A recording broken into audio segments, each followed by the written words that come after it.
Then what's up, fight fans? And we're back at it with another edition here at Round One Sports TV. I am your host, Edwin. Let me know you can hear me loud and clear.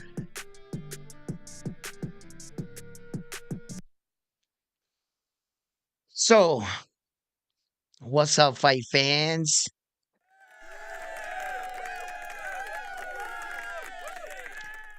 We have a lot to talk about today in boxing. I want to touch upon some things. First of all, I forgot to change the title to the live stream, but it's okay. I'll go back in and I'll change that. So how you guys doing today? As you come into the chat, let me know where you're from, and I'm gonna let a couple people join in, and we'll get this episode started.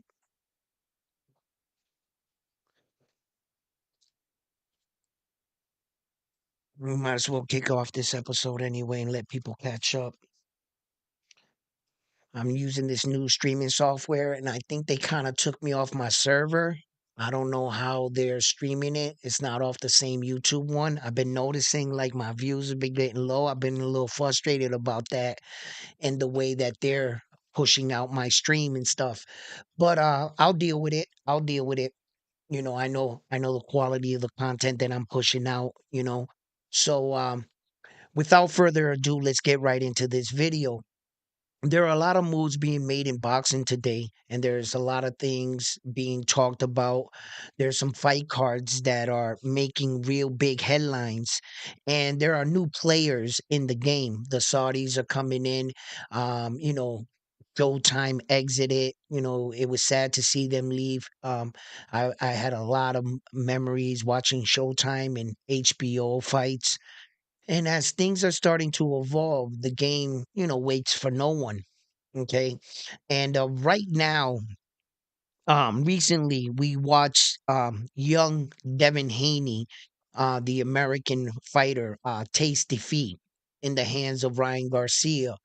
It sent a lot of shockwaves throughout boxing, and a lot of people had a lot to say about it. It seems like it stirred up a lot in boxing in itself.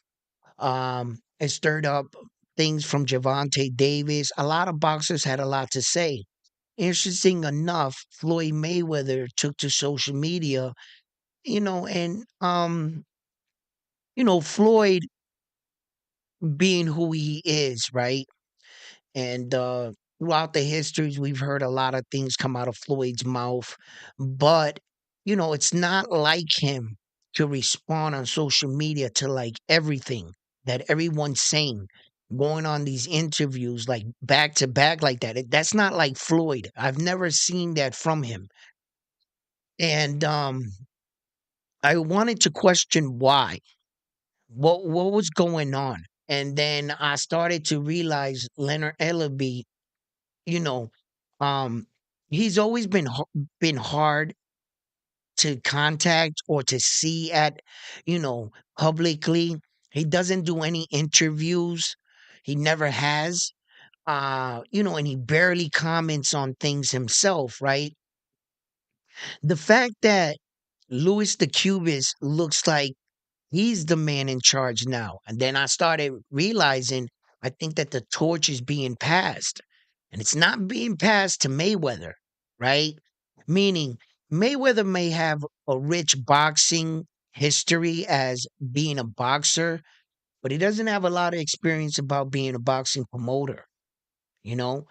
And speaking of which, uh, you know, let me touch on this real quick. I think that Louis the Cubist right now is gonna start to make a lot of big fights.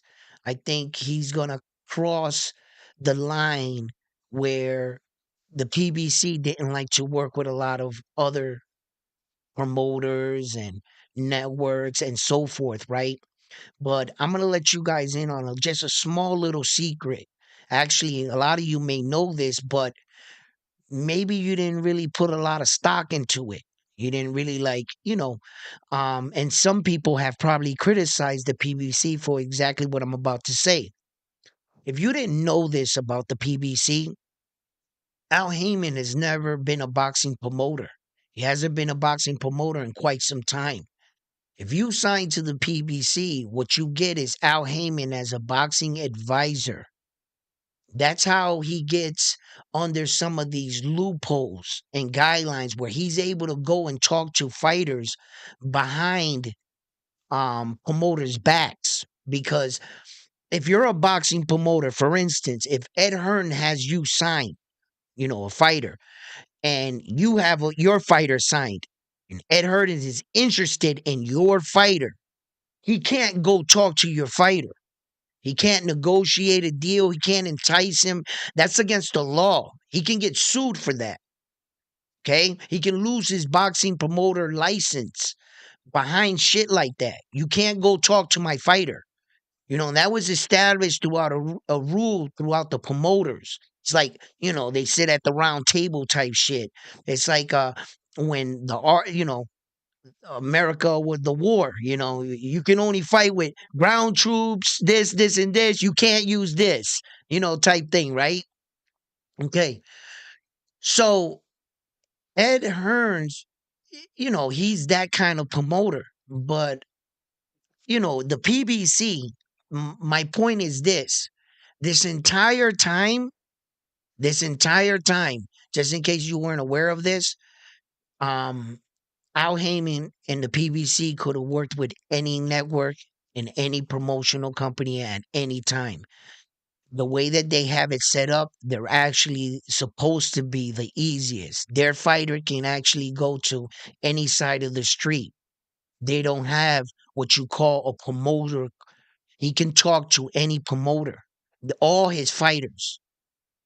He's not what you consider like technically, to because that's how he has it set up.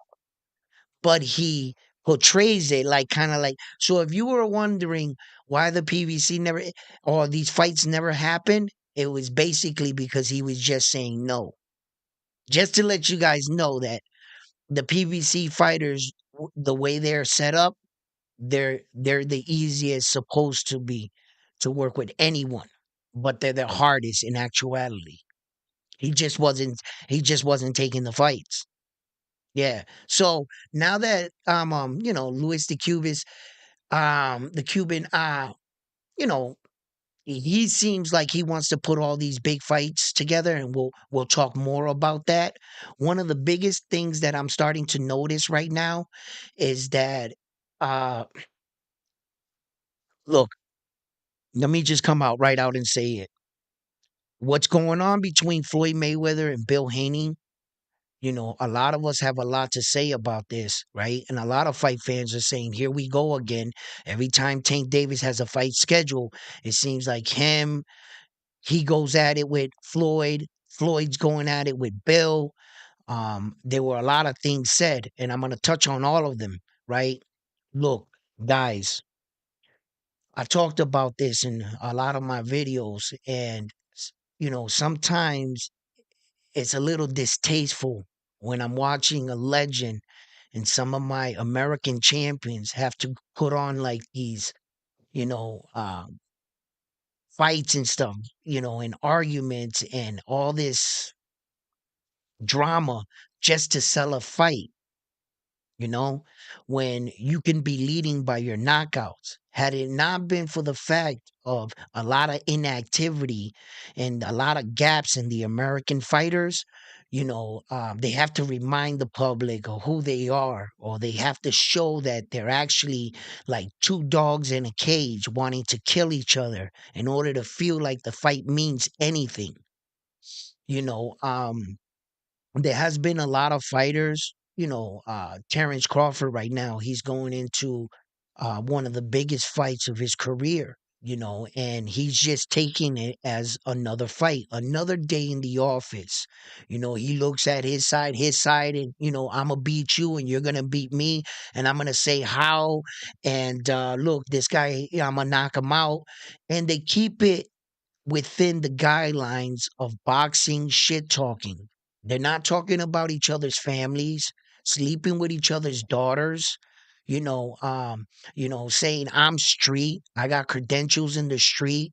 That's a little too far, and the more personal it seems like Mayweather feels like maybe that's how he sells a fight. Or is this really true? They've had drama and kiss and made up so many times that when we see it unfold again, we're like starting to question it. But it seems like every time they up the ante. Now you're talking about daughters and banging one of your girls and this and that and putting up videos of Javante Davis shaking that. Now listen, as a man, we got the right to clown around. Men do silly shit. Doesn't mean that he got sugar in his tank. Obviously not. I don't believe that, right? And for Floyd to put out the video like that, I just see that as all, you know, trying to boost up a fight. You know, he had all this video. Uh, Look, that's what it seems like to me.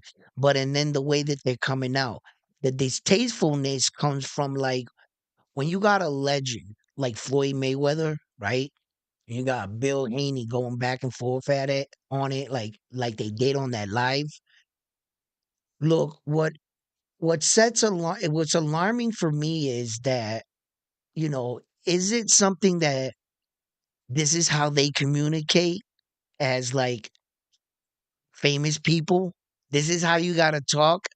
The way you make a phone call is you put it on a live on social media. Is that how it's done out there? Right?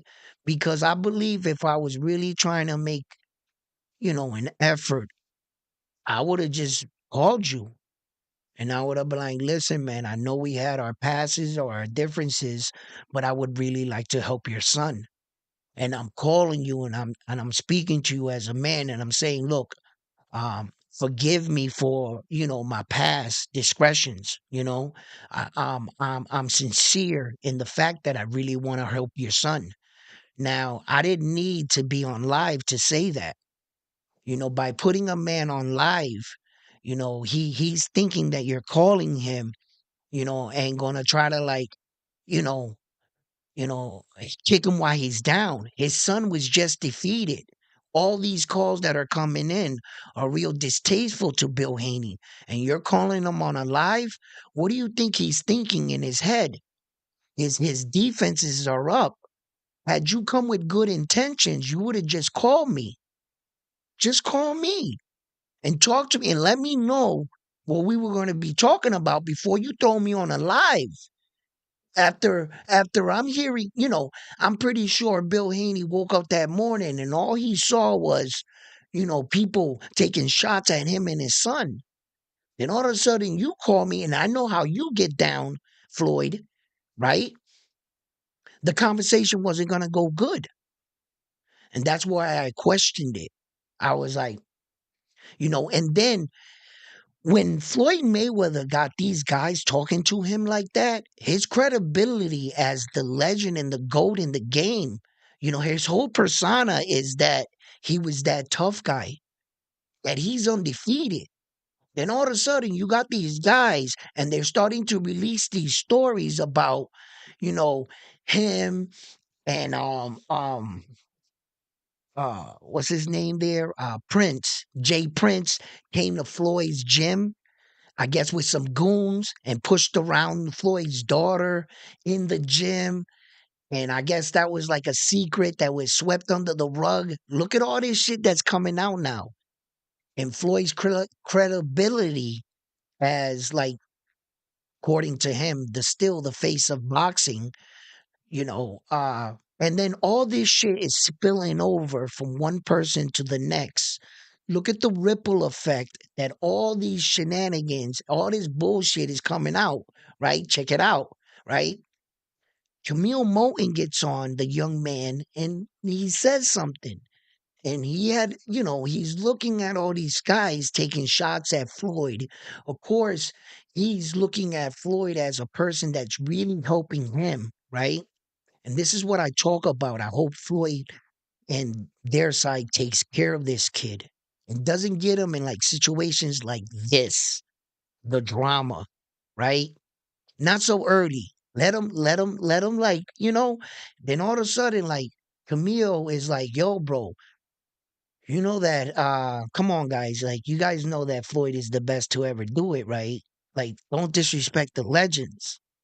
One day you can be a legend and somebody could be coming at you like this, right? And, he didn't say anything bad. Javante Davis gets on and says, yo, you're supposed to be fighting on my card in June, right? Well, guess what? You're no longer going to be fighting on my card. Come on, Javante, man. Really? Really? You're gonna do that to the young man? Anybody that speaks up against you, right? You're gonna just smash on them? Javante Davis says, and this is his whole, thing against Floyd.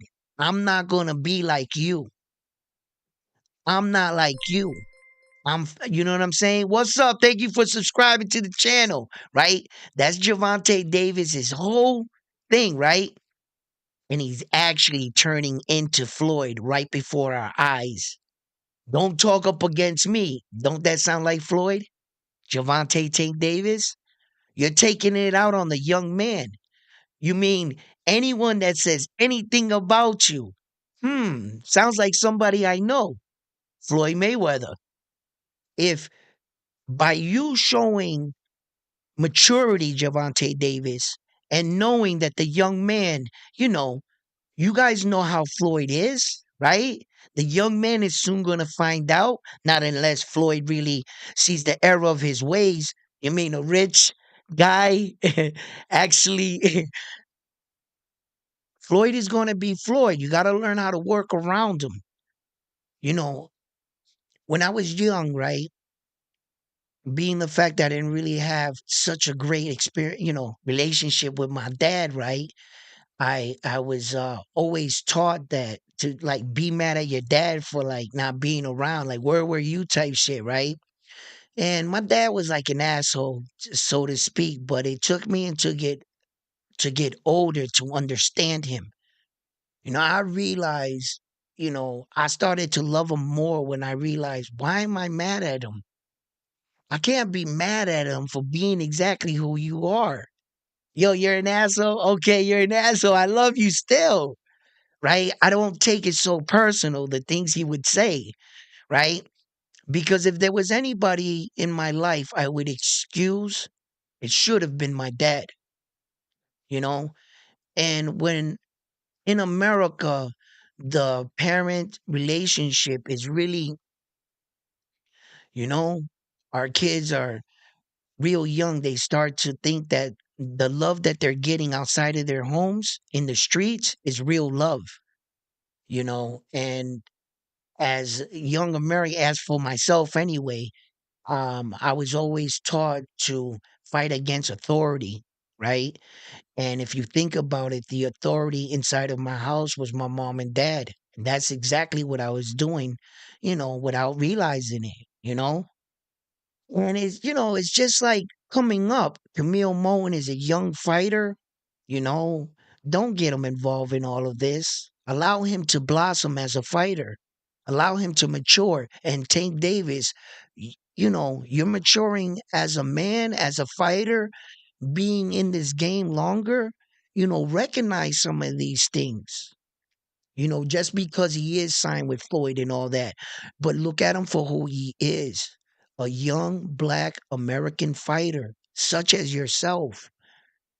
If anyone you're going to show compassion to, man, it's a young brother coming up. He's not an older cat that's been around a long time where you could say, yo, watch your mouth, like, you know, threaten the kid to take him off your card. I think that's a little petty for just showing an opinion. He didn't say, F you, Tank.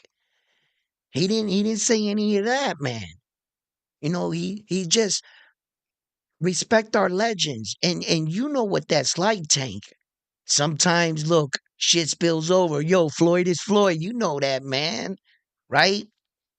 But one thing for sure, he is who he is. And I'm not saying that gives him the right to kiss his ass. Hell no. Yeah, and you can say something back to him. Saying about his daughter, about, would you like that? Yo, Tank, Don't you have a little girl? Eventually, that little girl's gonna grow up, and she's gonna be around who? Your friends and your lifestyle. Apparently, she's gonna meet somebody, another star's son. Good luck. And remember what you said to another man's daughter. Remember that. Because life has a tendency of coming around full circle, my man. You can't protect your kids.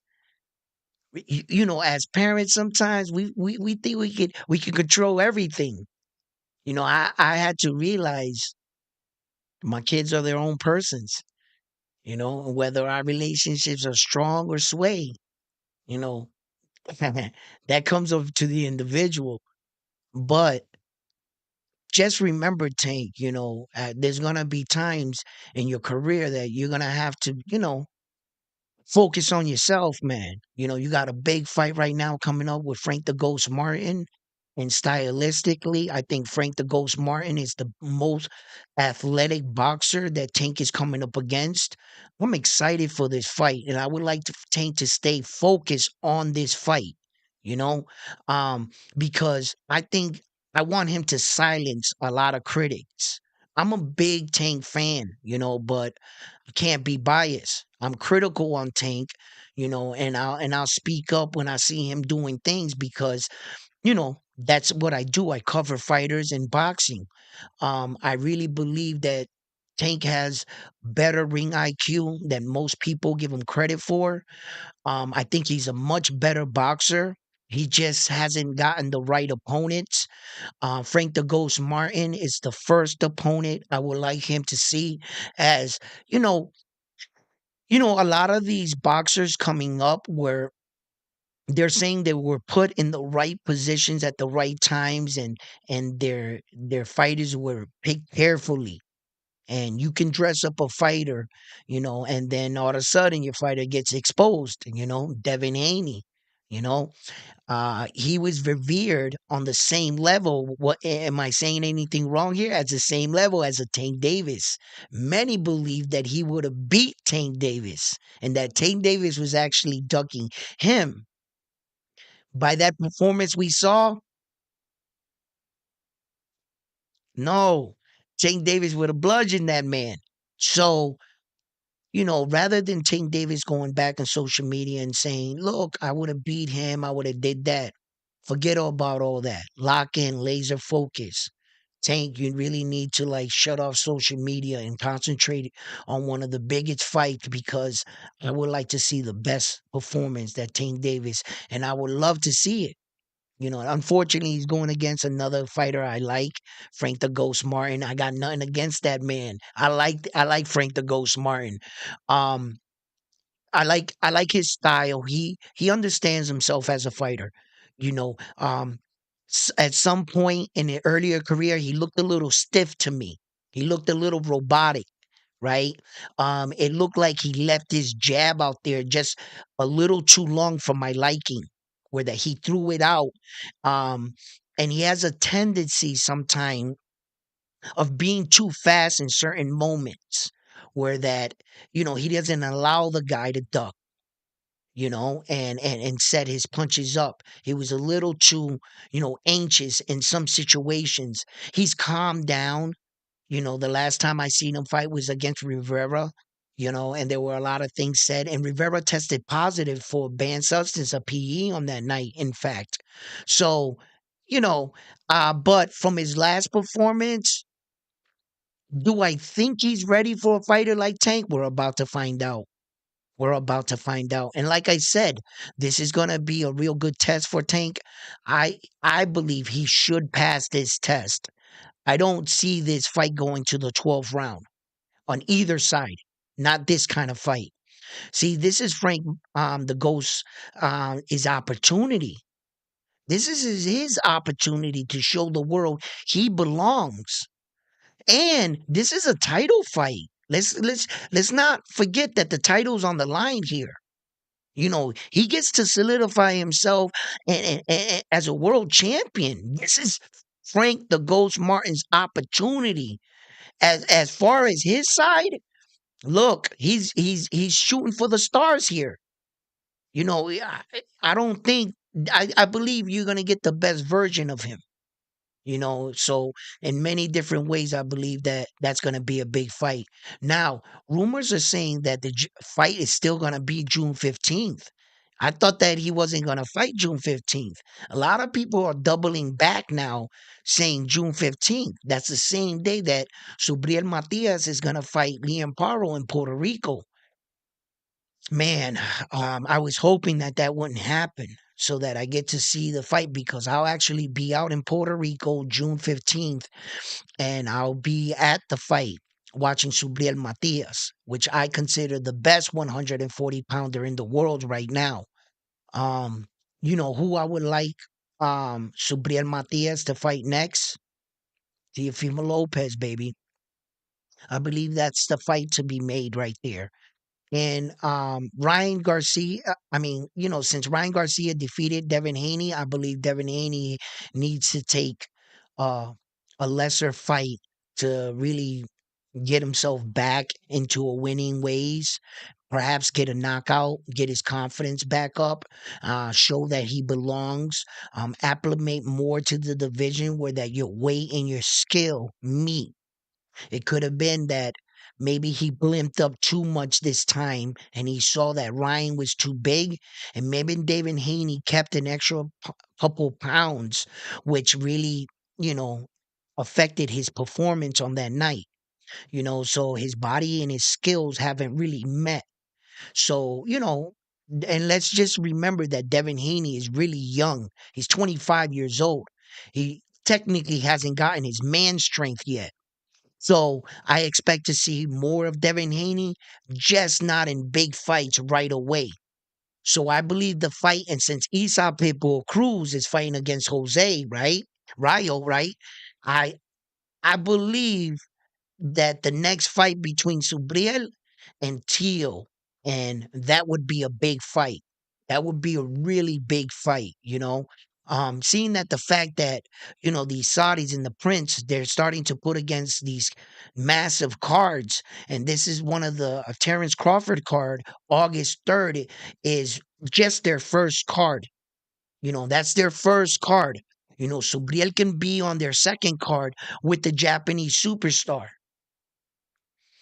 because they're right along the lines. And since the Saudis are trying to put the best of the best fights, once he finishes in May and he finishes in June, I think they're going to be on the Saudis' radar. And the Saudis' next big fight card is going to look something like that.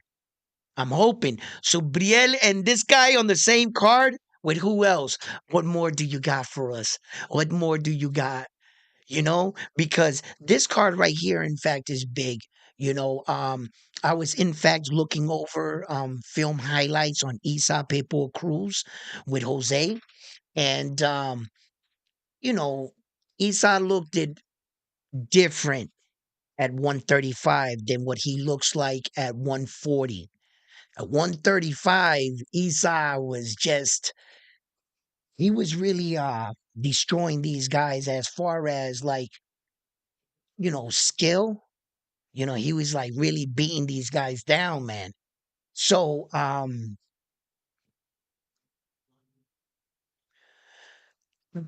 got this thing with the messages and they're not popping up again. And I want to say what's up to everybody that's joining the live stream. And it's kind of bothering me that I'm not seeing who's in or who's showing the messages. Like, once again, I did something and clicked it away. But since I can't get it up, listen, I just want to send everybody a shout out, let you guys know. I'm going to get it to click up. But let me get back to what I was saying. Um, Matter of fact, I'm just let you guys know. I'm going to get it to click up. But let me get back to what I was saying. I'm gonna just gonna throw it up like this, and it'll probably come up on the side. Here we go. What's up? All right, I got it. What's up, Road Rage? How you doing, brothers? Yeah, man. Good, I got it up. So, look, I just think that Esau Pitbull Cruz, man, he's been against fighters like Jose before. I'm not sure that Jose has enough, that can back Esau off of him. The only thing I'm concerned about is just in case we gotta go into the later rounds. How does Esau Pitbull Cruz his conditioning, does it last all 12 rounds, and is he able, like I saw that in the Rolly fight, he had a little bit of nervous energy in the first round, and he was kind of like swinging a little wild, trying to catch Rolly with the big shot. He doesn't utilize his jab much, kind of like a peekaboo Mike Tyson style, right? It's very effective. When I was watching him at 135 pounds, you know, he was, you know, all those guys he went up against were fairly like skilled boxers, and then when I watched Jose, right? El Rayo, when I watched El Rayo, right, and I went back and I watched him fight Edwin de los Santos, you got to remember that Edwin de los Santos took that fight on like 1 day notice, like literally like on 1 day notice. And he came in there and he shocked the world. El Rayo was supposed to win that night. That was supposed to be setting them, their next big star. And Edwin de los Santos came in there, the Dominican fighter. And although I believe that O'Reilly did drop him in the fight. He did hit him with a good shot. He knocked down the Dominican fighter, right? But the Dominican fighter just got right back up, and he just started dropping bombs on him. So since Danny knocked out Colbert, he lost a controversial fight against Chris Colbert. The first one, I don't believe he lost that fight. Chris Colbert was given a gift on that night too, I believe. Uh, I went back and I watched the fight, and Chris was catching him in between shots. It didn't seem like that in the fight, but he was. Chris Colbert was catching him between shots, but I just didn't think that he did enough, because we have to keep it in mind how boxing is scored today. Boxing is scored today not really by punches landed. It's scored by effective punching, meaning what the referee sees that of the effects of his punches have on you. Meaning, if he's snapping your head back, or if every time he's punching you and you're going backwards, they're seeing the effects of his punches on you. So it really doesn't matter if you land like 20 jabs, or you're punching this guy with boom, boom, boom, boom, boom, but the guy's like, and he's coming forward. Your punches are not affecting him. So when you're thinking that you're looking at the box total scores, you're like, man, this guy threw 139 punches, and this guy only threw 80, right? But he's landing more effective punches. The guy can be winning the round, the entire round. He's like, pa, pa, pa, pa, pa, pa, pa, pa, pa, pa, pa, pa, pa, out punching you everything. In the last closing 10 seconds, the guy hits you with a bomb, boom, and you start wobbling. He only punched you one time in the round. Who won the round? The guy that wobbled you. Yeah. So sometimes it's a little, you know, but yeah, that's how it goes. And then if the judges cannot determine by effective punching, because both guys were like doing great, and they feel like, man, we can't really judge it because they was both banging on each other. Where the next thing they go to is forward aggression. Who is bringing the fight to who? Who is if you were on your bike, running around, and that's why Teofimo Lopez was awarded that fight against Jamie, or the technician, Ortiz, because the judges felt like Jamie was running around, and Tio was stalking him by forward aggression when there wasn't a lot of offense in between them, or that the offense on the rounds and both sides were even. So where did they go to next? Who was going forward? Tio was. That's how he won the fight.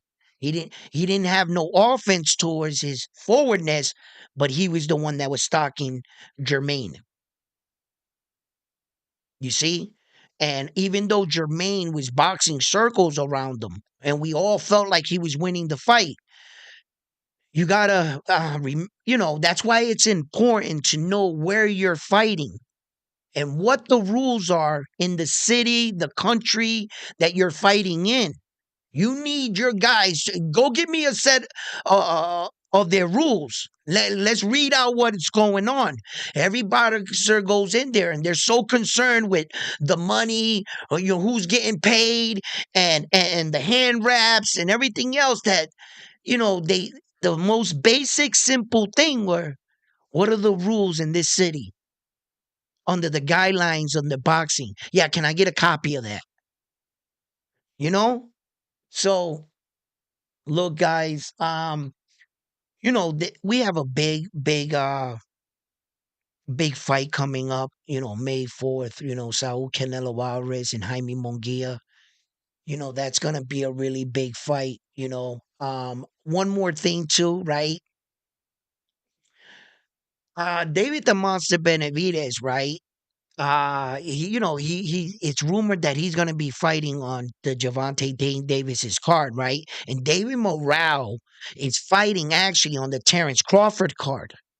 And he's actually saying that he's going up to 175 because everybody sees that, they're starting to abandon trying to chase down Saul Canelo Alvarez. And Saul Canelo Alvarez, what I really believe he's been doing is he's been trying to secure the bag. He's been saying no to all this money so that he even gets more on his way out. But now, if all these fighters move on and he doesn't have anybody to fight, he may be left holding the bag in his hand at the end, an empty bag, and never secure that big fight. He may fumble the bag. It's easy to entice a man when Saul gives you the call and goes, "Yo, they're gonna give you 100 million. Are you gonna say no to it?" You know, and in actuality, at that point, if I were those guys, I'd be like, "Hell yeah, yeah, I'm gonna say no to it," because with all the things that are changing, one or two fights, they'll make that money. Just leave him empty, you know, because sometimes, man, those were dick moves that Saul did, bro. Hold on to those belts for that long, and not fight the big fights. There was no need for that. And all the excuses that he gave us. I don't fight Mexican fighters. Who are you fighting right now? A Mexican fighter. It was just it was a bad look. And in a sport where that we want to see the best fighting the best, and we really want to know who the hell the best is. That's why I am intrigued on what Terrence Crawford is doing right now. I really want to see Terrence Crawford go for this, man, at 154, right? And, uh, can he get four belts in three separate weight divisions? Come on, Terrence, baby. You know, um, that excites me, man. Like he did it once, he did it twice, and he do it three times. And does he have the skill to actually do it on the up and up? And my question is, let's find out, guys. Let's see. Like so many of these guys could have been better champions. What if his skills could actually do it? Give him the opportunity. You guys, let's fight. Let's find out. Let's find out if he can really do it. I wish he was a little bit younger when he started to like really get to this point in his career. Because I just believe that Terrence Crawford had they given him the opportunities and there wasn't so much politics in boxing and you could legitimately just fight the next guy in front of you, I think he could have done it. I think his skills were that good, where that I was watching Terrence Crawford the other day fight, right? In fact, they copyrighted my video. I have to cut it out. If you notice, if you've ever went back and watched my last video, I had to take out the videos because now they're starting to copyright me. So I'm probably not going to show clips, or I'll show it and then later have to come back and cut it out, right? But what what really separates Terrence Crawford from a lot of fighters are things that basically he must have understood since he was a child. His distance management between punches and his opponent is phenomenal. And I noticed that a huge part of his success is based on that. He he he His distance, even in attack, his feet settle just the right amount of distance in front of his opponent. No matter how fast he's coming at you, no matter how he's stepping towards you, um, and he gets good torque and turns his punches real well. Okay. And his accuracy on hitting the target is is off the charts. So I started to like watch him fight, and his distant management, man, it's phenomenal. You know, he's just out of range where he can hit you and pay attention to anything and see anything that you got. And then his understanding that you only got two hands. So if he's beating you to your right side, right? Then this is you see, it's the only hand that's can come this way. Anything in between, listen, he's parrying everything.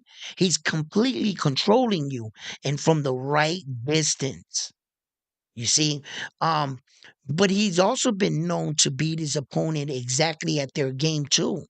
You know, Terrence is he's vicious. He can be vicious and nasty when he wants to be.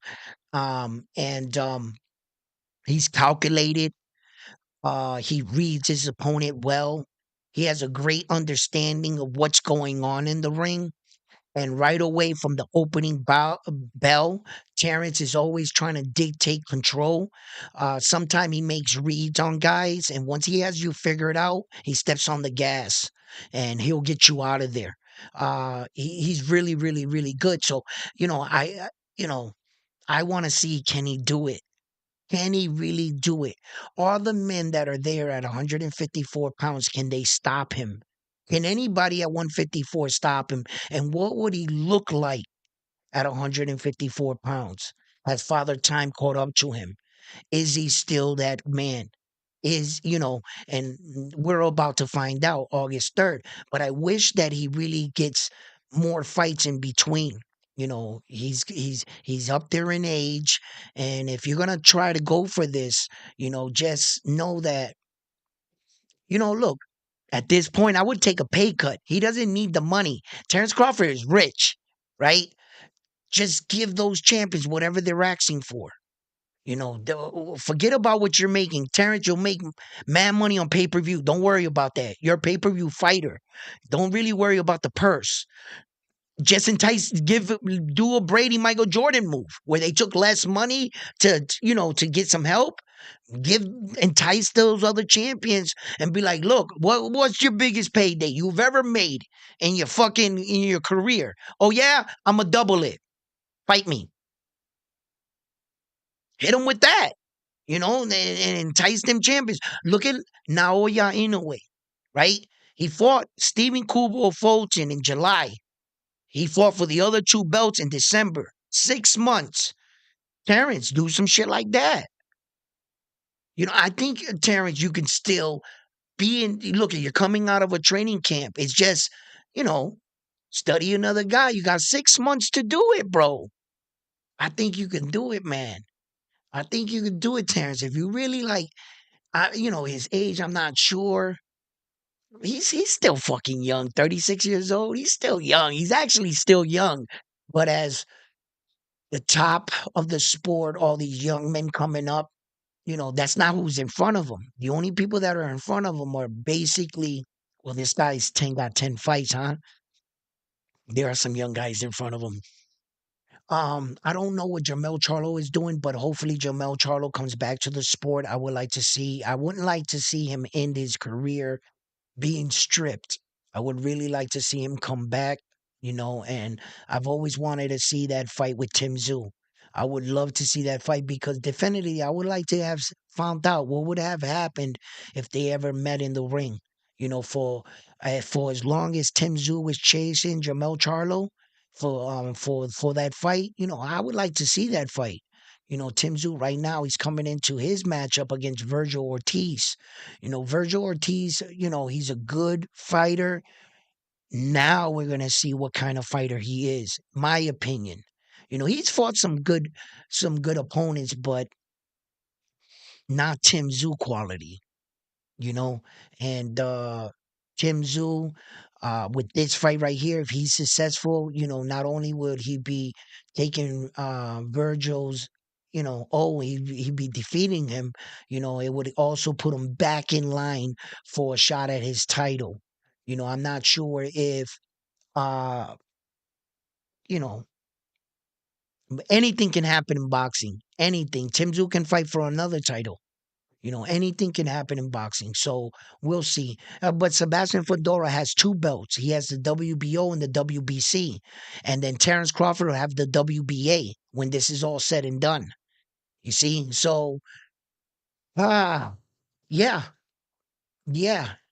We're about to find out. But we have a hell of boxing in front of us, and I'm excited. I'm excited for boxing. Boxing is looking very promising. Also, I would like to see Camille Moton and Tank Davis. Let the man live. Come on, man. Don't don't don't allow Floyd to turn you into Floyd Tank. You know what I mean? The young man. This is not about him. you know?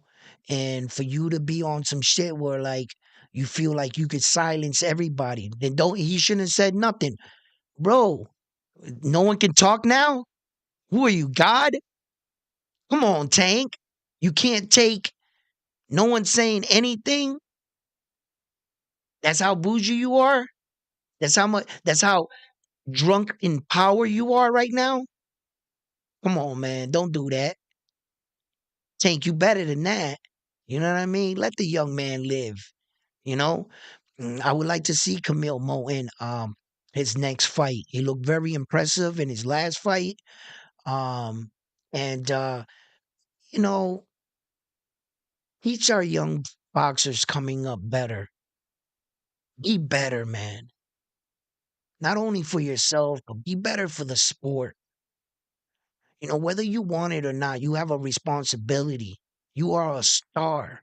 There are young men and women coming up looking at you, how you do your thing. You get a tattoo on your leg, they get a tattoo on their leg.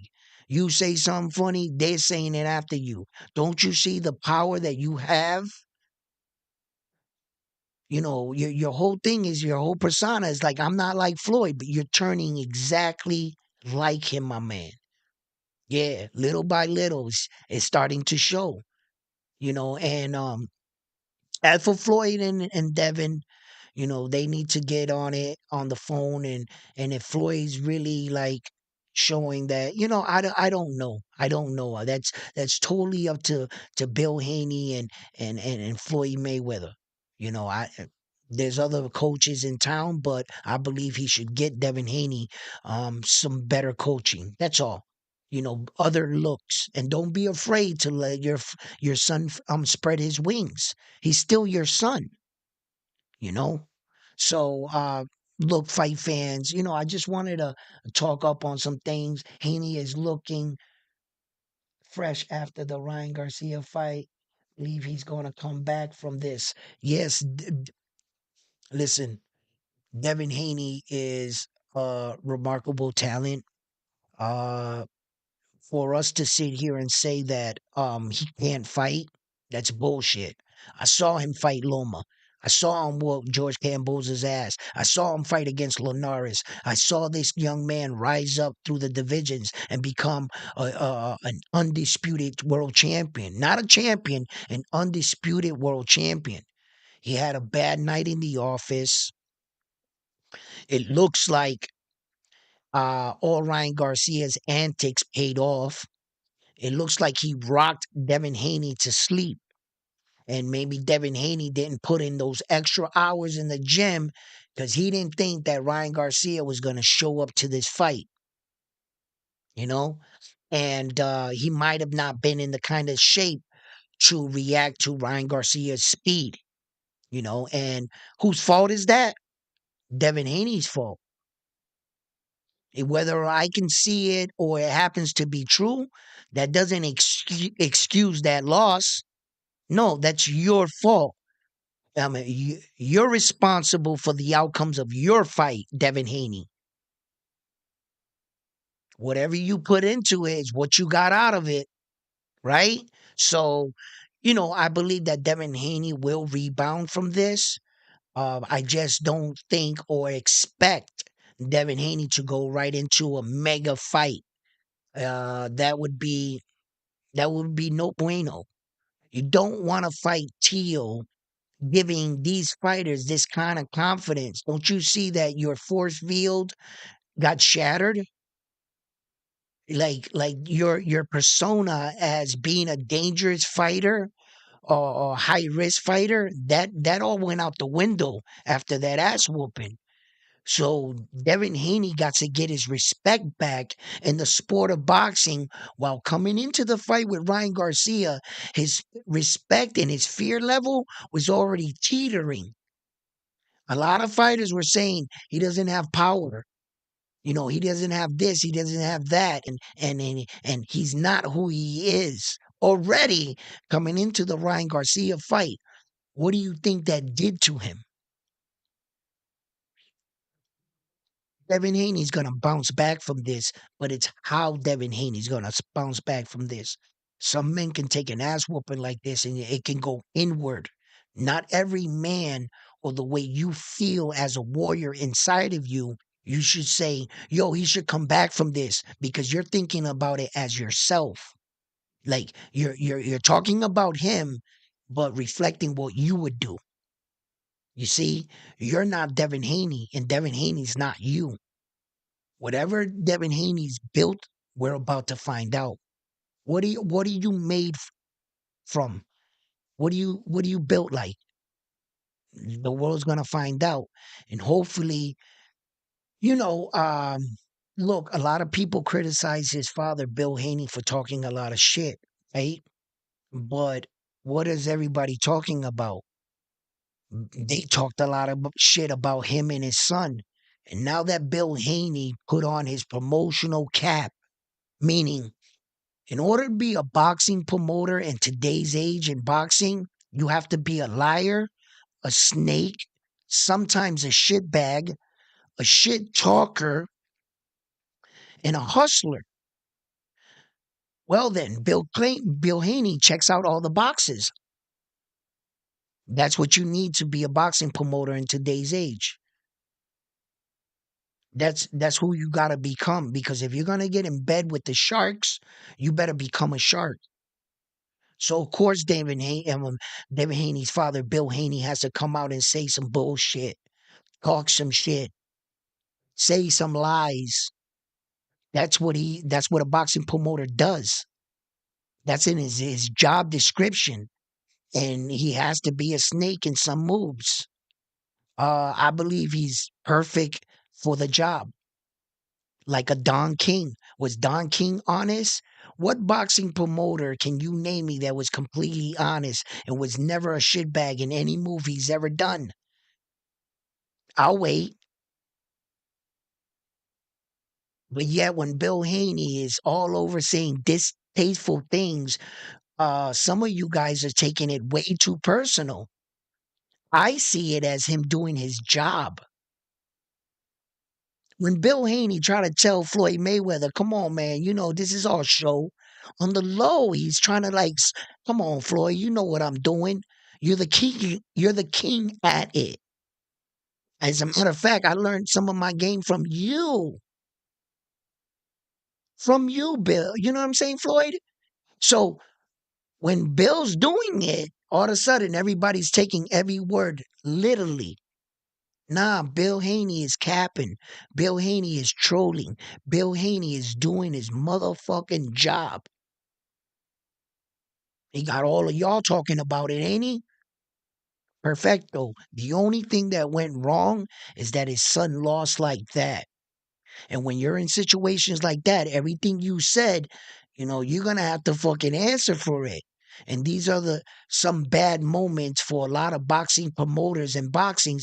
Some people go through this. What do you think Anthony Joshua felt like when he got rocked in New York City against Andy the Destroyer? What? Who the hell is Andy?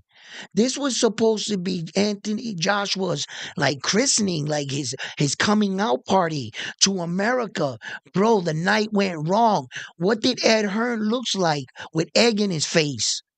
With all the shit they talked and Anthony Joshua said, look at this guy. He looks like he just ate a Snickers bar. He looks fat as hell. Yo, they were looking at him, laughing at his physique. Were they laughing when Anthony Joshua went down? Were they laughing then? Were they laughing when and John Anthony Ruiz walked away with his belts? Were they laughing then? Right? Shit happens in boxing, and sometimes boxing promoters are gonna look bad. That happens all the time. How many times Bob Aaron or all these guys look bad? So, as a boxing promoter, Bill Haney, you're gonna have to take some of these things on the chin, not only with your son, but with some of your other upcoming fighters too, because DHP promotes other fighters, right? Shit happens in business. Move on. You know what I mean?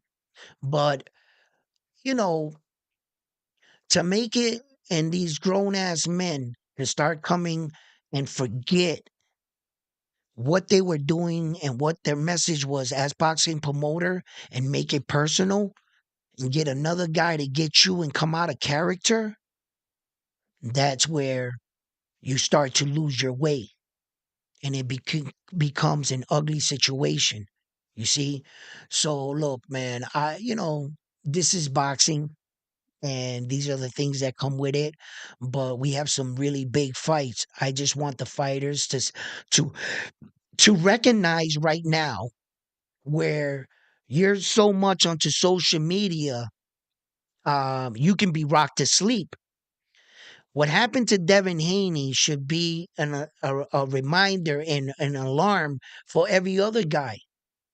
Tank, stop social media. Stop answering and doing all this stuff. Focus on your fight and talk about him to sell your fight. You see? So that way they're not distracted and it can work against a fighter when you can get into a fighter's mind. You start and Floyd was really good at that, playing mind games. Most of the fighters he had them beat mentally before they even entered the ring. Yeah. So, look guys, he's definitely going to get his confidence back. Yeah, I believe he will. I believe a loss doesn't or shouldn't define what kind of fighter Devin Haney truly is.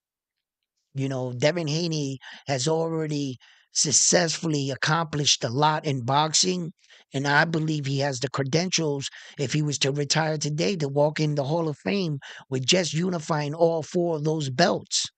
And he is a two-division world champion. So Devin Haney has accomplished a lot so far as for being so young. I believe he's going to have two halves of his career, kind of like a Kobe when he wore the number 8 and the number 24. He's going to have that type career where I believe if he's doesn't suffer any major injury, he can have a 20 plus year career, like a Floyd, like a Donaire. So yeah, yeah. Yeah. I think that he's gonna bounce back, Devin Haney. What he does from here, what he changes, what he works on, that's totally up to him. That's totally up to him. Whether I see it or not, and I would like the best for him, that is up to him as a fighter. And we will find out. Okay? Because Devin Haney has a huge target on his back right now. After that massive ass whooping, no one is viewing him as the threat they once viewed him as. Everybody wants to sign up to fight him. Everybody how about this, that passed on that fight? Shakur Stevenson right now is kicking himself in the ass because he was offered a fight against Devin Haney for 4 belts and 25%. He's saying to himself, I guarantee you at home, bro, I could have beat that dude. I could have had all 4 belts. He would have had 3 and 130, and he would have had 4 at 140. Come on, 135. Come on, man. And he wasn't offered the fight once. He was offered the fight twice, Shakur Stevenson, and denied it. and didn't take the fight against Devin Haney for 4 belts. Brother, I keep saying this. You could have offered me the fight for 4 belts and no money. I'd have said, yo, did you just say 4 belts? Let's go. Right? Are we fighting today? Right now? Where do I sign? Like, there should have been nothing else to talk about. Just the fact, oh my God. Right? And Shakur's probably kicking himself in the ass. He could be and had passed Devin Haney in success in one night. With his accomplishments that he had at 130, had he beat Devin Haney, he would have technically 2 divisions and 7 belts. Yeah, he on one night he would have caught up to Devin Haney in success and passed him. With just Devin Haney giving him that opportunity, and he didn't take it. That's what I mean about daring to be great. Shakur Stevens, bro, yo, if I was him, I'd be pulling my hair out. Because in defeat, if you think about this, Devin Haney lost nothing. In defeat, he literally took the best kind of L you could ever dream about. You mean to tell me I lost the fight, but I didn't lose the fight? Huh? Yeah, you lost the fight, but you didn't lose your belt. You're in exactly the same place you were when entering the fight. Yo, that's the best L in the world. You lost nothing. You might have lost a little credibility. Your pride might be hurt, but you're exactly the same place you were, my man. Dust yourself off and go forward, right? And when you're given these kind of opportunities, I mean, shit. Shakur Stevenson could have had all this. Tank Davis could have had all this. Tank's looking at this like, man, listen, I should have had all the 4 belts at 135. And just to let you know that the entire time he was signed with PBC and Al Heyman and them, right? He could have worked to fight with Devin Haney. Devin Haney was DHP. They legitimately were just saying no out of just being assholes. Because that fight with DHP and Tank was probably the easiest fight on earth to negotiate. All they had to do is literally them 2 guys, just them themselves talk and get it together. There's no law that would have stated that Tank couldn't have talked to Devin Haney. He signed to PBC. Al Heyman is not his promoter. That means Tank could have talked to DHP, Devin Haney, which he's his own promoter, at any time. They could have set the fight up themselves with no one else's permission and been in their legal right to do so. I'm just throwing that out there. I'm just going to throw that out there. Who could have stopped them? And when you're saying, why didn't we get these fights, the promoter, blah, blah, blah? Wait a minute. Tank Davis is signed to the PVC. Al Haim is a legal advisor. It's not against the law for Tank to talk to anyone. Devin Haney signed to himself. Where's the problem? Nah, it's the boxing promoter. They won't let us. They won't. Tank Davis needs to be mad at himself right now. All these guys still have to watch Devin Haney accomplish so much. And all shit talking aside, I don't give a fuck who the best shit talker is. At the end of the day, you're going to have to see Devin Haney's picture on the wall in the Hall of Fame. And it should have been your picture. You might have been the better fighter. But because of an impression or how they dressed the doll up, you were misled. You didn't want to take a chance. And Ryan Garcia knew Devin Haney. That's the problem. They fought in the amateurs. Ryan knew how to bully him. His confidence level was up. And that amateur shit did play a factor. I didn't think it would. I thought they were just different in men, but it seemed like little bro fighting little big bro in the ring. It looked like Ryan Garcia was the big brother, and Devin Haney was punching little bro in the back. And whenever big brother wanted to turn around and whoop his ass, he would. That's what it looked like, So, uh, man, I know a lot of fighters are mad, but now, yeah, when you break it down, Devin Haney has a target on his back. There are going to be a lot of guys calling him out. Teal's going to call him out. Uh, Matias is calling him out. Everyone's going to call him out. So, uh, where he goes from here is going to be real interesting and what happens. So, time will tell. Time will tell. Talking about the closest, biggest fight coming up is obviously the Saul Canelo Alvarez with Jaime Munguia. Jaime Munguia is a live dog in this, but I just want to remind the viewing audience that Saul Canelo Alvarez doesn't pick his fights because he thinks he can lose. Keep that in mind, for real, like for real talk, real talk. Saul Canelo Alvarez does not pick, and his matchmakers do not pick his fights recently in like the last 5 years so that he loses. The matchmakers that pick his fights, the odds that they're going by say that he's favored coming into this fight for a reason. You know what I mean? And Munguia was picked for a reason. He's exciting, he's electrifying, he has a big following. He's also a Mexican fighter, right? And he's that type of fighter where that on the outside looking in, oh man, yeah, he can be the next best thing. As a fighter skilled as a Canelo Alvarez, he's not ready for him, in my opinion. In my opinion, Saul Canelo Alvarez is far too seasoned, far too polished. He has a great ring IQ. He really does, and I think his experience is going to be a little too much for the young man. The young man can shock us, though. Let me tell you something right now. Jaime Munguia does possess power and speed. It's what he does with it. If the coaching that he gets now and the rest of his fighting background clicks inside of his head on that night, he can be a real bad. This could be a real fucker for Saul in many ways.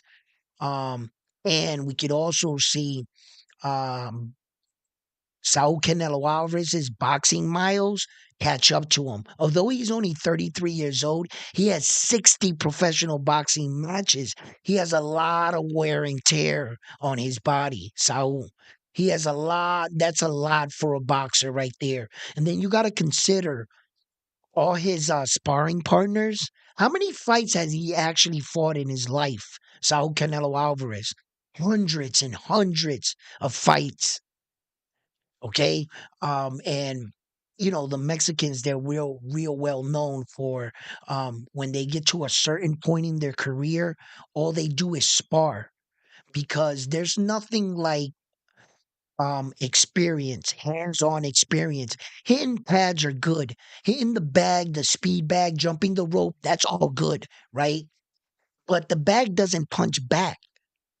You getting that experience in the ring with a sparring partner that you can always start to like every day judge distance when you're in this situation. What do you do when this person is doing this? All the looks that you're getting on a day-to-day basis is making you that much better as a fighter. There's really nothing like it on hands-on. You don't want to stay with the same sparring partners because you already figured them out. You guys coming in, and then when you're at a world class level like this, you're no longer going to their gym. They're coming to yours. And when you're a champion like Saul Canelo Alvarez, every man that gets in that spars with you wants to fucking give you their all. They're coming because you're Saul Canelo Alvarez. I want to know if I can hang with this guy. So Saul got to train smarter, smarter, understand, that's how they are. The Mexicans, He has a lot of boxing experience. And what he lacks, or what he ever, if he lost a step, Saul, he gained a step in experience over Jaime. He knows how to set traps and feints. He hits hard to the body, real hard. And that overhand shot that Saul got, that'll knock out most men. Jaime Munguia got to stay on his toes. Jaime Munguia lacks in a lot is distant management. He sometimes has a tendency of smothering his own punch with the guy in front of him. His distant management is not really that good. And when he gets excited, he falls into his punch. He's trying to throw his punch so hard that he's leaving himself exposed that much. And he has a tendency of when he throws his jab, he throws it long and his hand drops right here. Check hook is his kryptonite. Who's the best, one of the best hooker in the game? Saul Canelo Alvarez. Yeah. And so if Jaime can correct that, where that he when he throws his jab, his hand goes down, he stay more defensively sound and be ready, anticipating for Saul to come in. And pay attention to when he's setting traps. Saul go down to the body one, two, three, right? And when you go to block that fourth one, he brings it up. You see? So don't fall for simple shit like that. And stay on the outside until necessary to move in. You're going to have to soften Saul Canelo Alvarez up through a course of a period of rounds. But there's going to be a point in the fight where I believe that Jaime Munguia needs to bite down on the mouthpiece and really bring it to Saul. Saul's been in the situation where he's felt like he's been down on scorecards coming into big, massive fights like the Triple G fight. Where that he had to feel like he had to go forward. So a fight can change in those moments.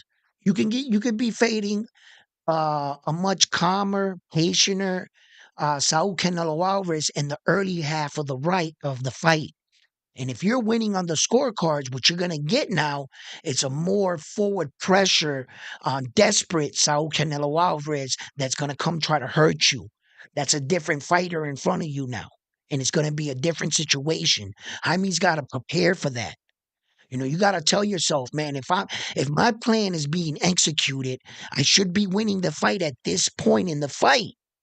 That's going to make him desperate. It's going to make him want to come forward more and take more chances. Don't panic. Don't panic. And don't get on your bike and start feeling I got the fight won and start running in the last 3 rounds. Don't do that.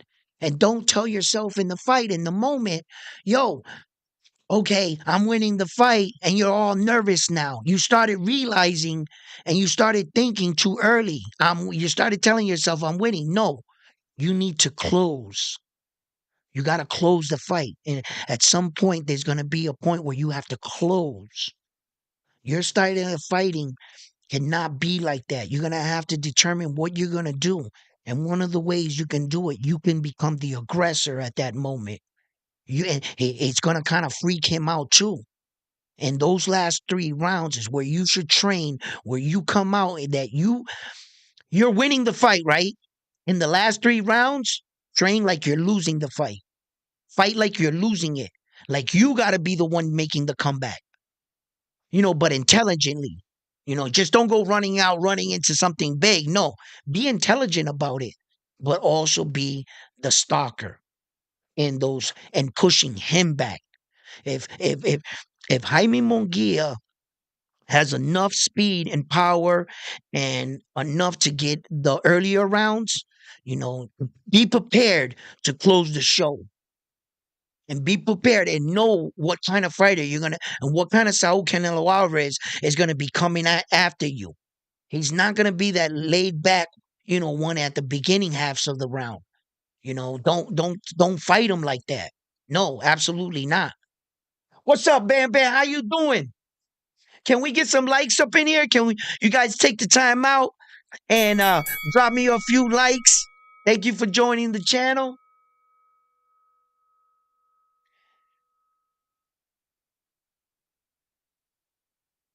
Look, no, no, no, no, no, no, no, no, no. That was all cap. That was all cap with Tio sending Matias an offer during he was going through two difficult times in his career. One, his hand was broken, and two, he was switching promotional companies. Tio was in limbo. You know, the people that they were calling or saying that we offered Matias a fight during that 2 months period, he couldn't take a fight with anybody. And he saw that he was going to sign with Ed Hearn, and Ed Hearn was going to sign him. I'm pretty sure that Ed Hearn was talking to his promoter, saying it would have been against the law for Ed Hearn to talk to him without his promoter's consent. So this had to be established. So the phone that Tio was picking up and claiming he was sending him over an offer, who you were sending an offer to? In order for Subriel to take a fight, you would have to send that offer to Ed Hearn, and you never did that. So that offer you sent fell on deaf ears. We all knew that. So if Tio, let's just say, if Tio was so much on wanting to fight Subriel Matias, you see that Subriel Matias just had a sign to fight Liam Paro. Where's Tio? Where's Tio? Tio's taking a fight out in Honduras, right? And this is after he's already got a fight signed because no one would fight him in Puerto Rico, right?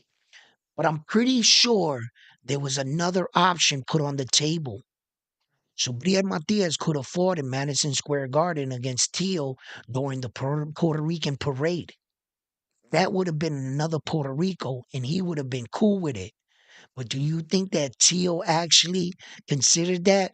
Tio being from New York, Tio is actually from New York and Latin during the Puerto Rican Latin Festival. Yo, that shit would have sold the fuck out. Where's Tio at? Where is he? He ain't gonna want to fight that man. I believe Teofimo Lopez is that crazy enough, and he believes he's skillful enough to fight Subriel Matias. But I don't think he was gonna do it in the time frame he was saying to do it. And you know how Tio and his dad is. Any publicity is good publicity. Get your name out there. These guys are struggling to sell tickets, and Subriel Matia is slowly passing these guys. Depending on how his show goes on and over there in Puerto Rico, June 15th, I'll tell you more about it when Matia pulls in more money than Tio did in his last two fights. And we'll see who will be talking then. Okay? So with Ed Hearns, listen, when you talk about Ed Hearns, it's the same case scenario that I talked about any boxing promoter. Ed Hearn has to be a little bit of a liar, a snake, a con artist, you know, and sometimes even in negotiate and do good business, do shitty business. He has to stab people in the back and be willing to take shortcuts and pay off shit. That's the kind of promoter I want because I need a shark to be in the tank with other sharks. I don't need a fucking nice guy, a straight up dude. I don't need an honest dude to be yo, these guys are fucking run circles around them. I need me a motherfucking shark just like them. Get them, Ed Hearn. Tell your lies. You your distruths. Go promote the fight. Get me get me what I need. I don't need no honest Joe in there. They'll fucking Bob Arum and all them fucking sharks, the Don Kings of the sport. They'll fucking eat that dude alive. I need somebody to get down dirty just like them. And I understand that. And I don't take what Ed Hearn did with Mayweather or Devin Haney or what he did in the past, did or didn't do, or who he stabbed in the back or what relationships he did. He's getting down and dirty. Take them gloves off. Let's get it, baby. Fight for my contract. So, hey, it should have came from Ring Bob Inc., not T.O. Yeah, yeah, exactly. Like Tio makes the decision to sign contracts. Bob Arum and Top Rank. That's how you see shit is fake. You know what I'm saying, guys? But anyway, guys, listen, I gotta love you. Anyway, no, I guess I'm here. Canelo never been knocked out. No, he's never been knocked out, but there's a first time for everything. Devin Haney was never knocked out neither, right? Yo, listen, and that's how you know these guys be full of shit. Chio's like, I sent him a contract. Nigga, you're not top rank. You don't work in top rank. You don't send anyone over a contract, Tio. Stop capping. Bro, Stop the Tio, cap. stop. Just stop it, okay? Neither does your father send no contract over to no one, Stop the okay? cap. So come on, man. But the time will come where some of these guys, and listen, did I not call it though with Isa Pitbull Cruz? I said, let me find out that the most smallest man in the division got the biggest balls, right? Right? He's already fighting another guy, and I love the matchup. I love the matchup a lot against Jose El Rayo. I love El Gallo.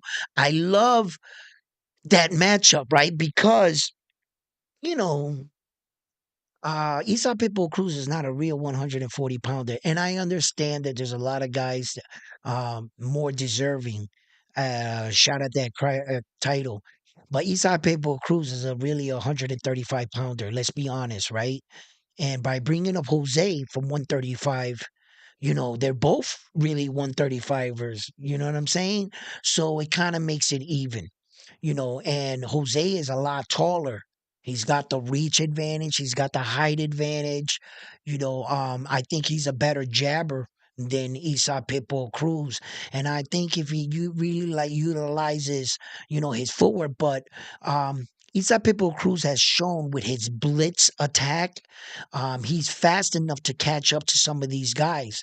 Rowley was evading him until he decided to stand in front of him in exchange. You better have a plan. And for Isa Pitbull's Cruz's height, he typically throws right on target. Ducking underneath some of his punches can land you, flush with one of his body attacks. He has a vicious body attack. So, that's a good fight. I like it. I like it for who Isa Pitbull Cruz is. He understands who he is. And, diving off the fucking diving board to prove to everyone, hey, no, I belong here. Let me fight fucking Subria Matias, my first title defense. You might want to give yourself a chance to win a fight, to stay champion. This is a tough fight for him. Jose can fucking come in here and drop Isai. And then all of a sudden, Jose wakes up the next day, the 140-pound WBA champion of the world. Who the hell is he going to fight? You see, man, come on, man. Rayo, I thought they might have been saying El Gallo. Because while I was saying it, I was like, is the Americans fucking it up and then they making me fuck it up? But El Rayo, yeah. Because El Gallo means the chicken, like the fighting rooster. Yeah. But anyway, um, yeah. So that's a big fight too. And then look at David Morale is gonna fight on that card too. I want to see him fight. I like David Morrell. He reminds me a lot of David the Monster Benavidez, and I believe that that is a future potential fight right there. Demetrius Bivol and look, they're gonna get crowded up in that division. It seems like a lot of big names are starting to move up to the 175 pounds. And there's gonna be a clash of the Titans up there. So that's gonna be really interesting. Like I said, people are starting just to like say fuck Saul, man, and go buy him, man. He milked this a little too long, I might think, right? Terrence Crawford, please relinquish those belts, sir. Please just drop those belts at 147. Allows other men to eat. Please, Terrence. If you've already held the division hostage long enough, I get it. You're mad. You're mad at a lot of people not giving you your credit for the kind of success. I get it, Terrence. I would be pissed too, brother. I get it. Boxing, you know, for the type of man that Terrence Crawford is and for what he's given to us, you know, I, I, they really dropped the ball on that man. There was a lot of times and a lot of moments in his career where they should have really acknowledged what he was doing. Instead, his boxing promoter company was going against him, holding them up. He was in court suing Bob Arum and shit. When he was unifying all four belts in one weight division, they were giving Fighter of the Year to Loma. Um, there were a lot of points in his career where, he did so much, for boxing. And I don't really think that Terrence Crawford was really acknowledged into the later half of his career. They finally secured pound for pound status around him, and that came with controversy.